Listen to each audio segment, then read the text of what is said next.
بسم اللہ الرحمن الرحیم۔ السلام علیکم، میں سمیع ابراہیم ہوں۔ آپ ہمارا یوٹیوب اور فیس بک چینل دیکھ رہے ہیں۔ آج میں مختلف عدالتوں میں گیا، اس میں اسلام آباد ہائی کورٹ بھی ہے اور دوسری جو سیشن کورٹس ہیں وہ بھی ہے، سپریم کورٹ میں بھی دیکھا کیا ہو رہا ہے۔ تو اگر تو کوئی یہ سمجھتا ہے نا پاکستان میں پی ٹی آئی کا کوئی لیڈر یا پی ٹی آئی کا کوئی ورکر کہ یہ عدالتیں انہیں انصاف دلوا دیں گی، یہ عدالتیں عمران خان کو حق دلوا دیں گی، یہ عدالتیں الیکشن کے نتائج کو درست کرنے میں کامیاب ہو جائیں گی، فارم 45 والے جو جیتے ہیں وہ آ جائیں گے، تو سر یہ نہیں ہونے والا۔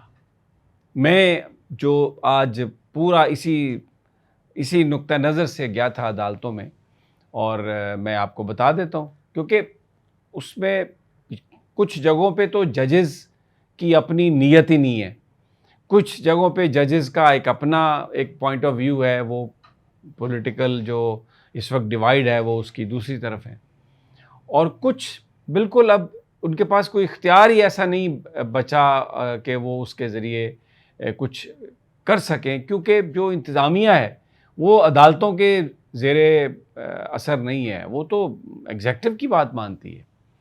سب سے پہلے میں آج جسٹس بابر ستار بڑی بہادری سے وہ آئین اور قانون کی جنگ لڑ رہے ہیں، ان کی نیت پر کوئی شک نہیں ہے، انہوں نے جس طریقے سے للکارا ہے اسٹیبلشمنٹ کو اور ایجنسیوں کو، ہزاروں سلام ان کو میں کہتا ہوں۔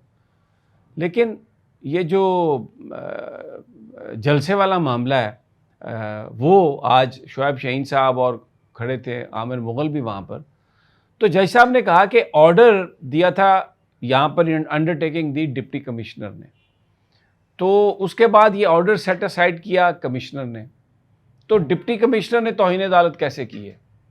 اس نے تو نہیں اس کو روکا، اس کے سپیریئر نے اگر سیٹ اسائڈ کر دیا تو بجائے آپ توہین عدالت کی کارروائی کے، آپ وہ جو آرڈر ہے اس کی لیگیلٹی پہ ریٹ پٹیشن فائل کریں، اور 6 دفعہ انہوں نے کہا یہ۔ تو وکیل صاحب نے کہا اچھا جی پھر آپ کی سیٹسفیکشن کے لیے، انہوں نے کہا میری سیٹسفیکشن نہیں ہے، adapt the right legal course. اب میں کہنا یہ چاہ رہا ہوں کہ یہ ایک گھن چکر ہے، ڈپٹی کمشنر نے ایک آرڈر کیا، کمشنر نے سیٹ اسائڈ کر دیا، کمشنر ایک آرڈر کرے گا تو آگے سے چیف کمشنر یا وزیر داخلہ اس کو سیٹ اسائڈ کر دے گا، سیکٹری داخلہ سیٹ اسائڈ کر دے گا، تو بات اسی طرح گھومتی رہے گی، کسی کو سزا نہیں ملے گی۔ لیکن وہ لوگ جو یہ سوچ رہے ہیں کہ ہم عدالتوں کے احکامات پر تحریک چلائیں گے، تو میرا سوال ہے ان سے، یہ جو 77 کی تحریک چلی تھی، جو چلائی تھی پی این اے نے، اسلامی جمہوری اتحاد نے، یہ کچھ سیشن جج سے، ہائی کورٹ، سپریم کورٹ سے پوچھ کر چلائی تھی۔ یہ جو لائرز موومنٹ چلی افتخار چودھری کو واپس لانے کے لیے، یہ عدالتوں سے پوچھ کر ان کی نگرانی، ججز کے آرڈرز کی نگرانی میں یہ کام ہوا تھا کیا؟ اس سے پہلے جو تحریکیں چلتی رہی ہیں، تحریک چلانے کا مطلب ہے احتجاج، کبھی عدالتیں بھی احتجاج کی اجازت دیں گی سڑکوں پر؟ تو یہ جو اگر کسی کی سوچ ہے، میں آپ کو بتا رہا ہوں بابر ستار وہ شخص ہیں، وہ جسٹس ہیں جو آئین اور قانون کے مطابق فیصلے کر رہے ہیں، لیکن وہ بھی یہ قانون کے لوپ ہولز اور اس طرح کا گھن چکر ہے کہ وہ اس میں ایک حد سے آگے نہیں جا سکتے۔ اچھا جی، وہاں سے میں نکلا تو آیا جہانگیری صاحب کی عدالت میں۔ جہانگیری صاحب نے تینوں کو بلایا ہوا تھا، عقیل انجم بھی تھے، فضل کریم بھی تھے، وہ فضل الہی چودھری، اور وہ راجہ صاحب بھی تھے، لیکن وہاں پر وکلاء کی جو بحث ہو رہی تھی اور جس طریقے سے نکتے نکالے جا رہے تھے، سوال ہی پیدا نہیں ہوتا کہ اس کا کوئی فیصلہ ہو جائے۔ اوپر سے چیف جسٹس قاضی فائز عیسیٰ صاحب بیٹھے ہیں، وہ جس طرح انہوں نے جرگہ کرایا الیکشن کمیشن کا، اور وہ میں سمجھتا ہوں کہ وہ قانون اور آئین کی سرین خلاف ورزی ہے کہ انہوں نے کہا ہے کہ chief justice Lahore high court ملے الیکشن کمیشن سے۔ مجھے بتائیں نا کون سا آئین کہتا ہے کہ یہ ملے؟ ویسے ان کی مرضی آئے تو کہتے ہیں دیکھیں آئین میں کیا لکھا ہوا ہے، قانون میں کیا لکھا ہوا ہے، یہ کہاں پہ لکھا ہوا ہے چیف جسٹس اور لاہور ہائی کورٹ اور الیکشن کمیشن آپس میں بات کر کے طے کریں، اور سپریم کورٹ بجائے آئین اور قانون کے فیصلہ کرتے ایک جرگہ کروا دیا۔ تو یہ کیونکہ وہ P T I, Imran Khan, Tehreek Insaf, کوئی اس کو ریلیف دینے کے لیے تیار نہیں ہے، اور جو پارٹی کی جو قیادت ہے، میں آپ بتاؤں وہ کمپرومائزڈ اس طریقے سے ہے کہ ان کی سوچ میں یہ، کیونکہ دیکھیں آپ لوگ اکثر یہ کہتے ہیں، میں نے خان صاحب کو بھی سنا یہ کہتے ہوئے کہ اگر ورلڈ کپ کوئی ٹیم جاتی ہے نا کھیلنے کے لیے تو ایسی ٹیم ورلڈ کپ نہیں جیت سکتی جس میں کم از کم 4-5 کھلاڑی ایسے نہ ہوں جو ماضی میں ورلڈ کپ کھیل چکے ہوں یا اس لیول کا کوئی ٹورنامنٹ. کیوں؟ کہنے کی وجہ کیا ہے؟ کیونکہ ان کو پھر وہ تجربہ ہوتا ہے. تو اس وقت جو قیادت ہے اس میں تحریک چلانے کا جو تجربہ ہے وہ نہیں ہے. Some how the other compromise کہنے کا یہ مطلب نہیں ہے کہ وہ کہیں بک گئے ہیں یا انہوں نے کہیں سودا کر لیا ہے. نہیں ہے سوجھ بوجھ ان میں اتنی کہ وہ اس کو چلا سکیں.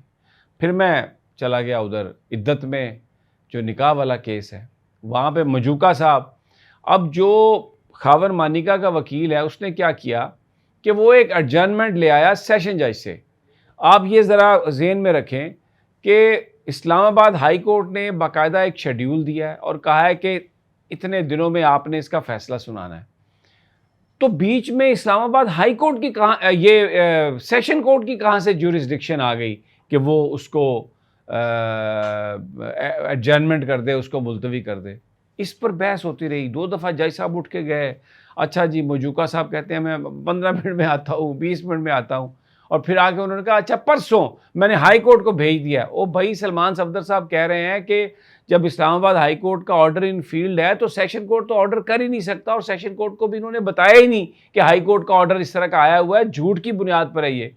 لیکن جج صاحب نے، مجوکا صاحب نے کہا کہ نہیں بھائی اب یہ ہے کہ کل پھر ہم اس کی سماعت کرتے ہیں. میں نے 11 بجے کل آپ آ جائیں، اور میں نے تو ہائی کورٹ کو لکھ کے بھیجا ہے کہ جناب یہ اس طرح سے آ گیا معاملہ. تو اگر عدالتوں سے اگر کسی نے امید لگا رکھی ہے کہ کوئی سیاسی ریلیف انہیں ملے گا، انہیں کوئی فارم 45 کا ریلیف ملے گا، یا اسلام آباد میں کبھی کوئی انہیں جلسے کی اجازت ملے گی انتظامیہ کی، تو بھائی جان اپنے ذہن سے یہ خیال نکال دیں، اپنے دل سے یہ خیال نکال دیں. یہاں پر ججز کی اپنی عزت محفوظ نہیں ہے. ابھی اسلام آباد ہائی کورٹ کا فل کورٹ جسٹس عامر فاروق کی سربراہی میں وہ جو سوشل میڈیا پر ججز کے خلاف کیمپین ہے اس پر سماعت آج اس نے کرنی ہے. جہانگیری صاحب اس میں نہیں ہوں گے کیونکہ یہ جہانگیری صاحب کے حوالے سے ان کی ڈگریاں، اب یہ جو سارے جو اسلام آباد ہائی کورٹ کے 6 ججز ہیں نا، یہ کیونکہ یہ للکار رہے ہیں ایگزیکٹو کو، اور پھر جو ایجنسیوں کی جو مداخلت ہے فیصلوں میں اس کو للکار رہے ہیں، تو ان کے خلاف ایک کیمپین ہے، بھرپور کیمپین ہے. اور یہ میں نے کل بھی آپ کو بتایا کہ یہ پرانی عادت ہے ان کی کہ جس کے خلاف بھی کیمپین چلانی ہونا، یا اس کے اوپر ہیجڑوں سے حملہ کروا دیتے ہیں، یا اس کے اوپر الزام لگا دیتے ہیں سیکشول ہراسمنٹ کی ہے جی اس نے، یا اس پر الزام لگا دیتے ہیں کہ اس کی میٹرک یا بی اے کی ڈگری جعلی ہے. یہ وہ پرانی شراب ہے جو نئی بوتلوں میں ڈال کے بیچتے ہیں. تو اس پر تو ججز تو اس وقت اپنی عزتیں بچانے کے لیے بیچارے لڑ رہے ہیں، اور وکلا تقسیم ہے. وکلا تقسیم ہے. اعظم نذیر تارڑ اور احسن بھون نے جس طریقے سے وکلا کے اور بارز کے منہ بھرے ہیں پیسوں سے، اور پورا مطلب اس وقت وکیلوں کی اکثریت احتجاج کرنے کے لیے تیار ہے، باہر آنے کے لیے تیار ہے. لیڈر لیس ہے، کوئی لیڈ کرنے والا نہیں، اور جو ہیں ان میں اتنی کیپیبلٹی نہیں ہے. حامد خان صاحب بھی میں معافی چاہتا ہوں، وہ تو قاضی فائز صاحب کے ساتھ وہ سیٹ ہیں. تو یہ صورتحال ہے. اگلی ویڈیو تک اجازت، اللہ نگہبان.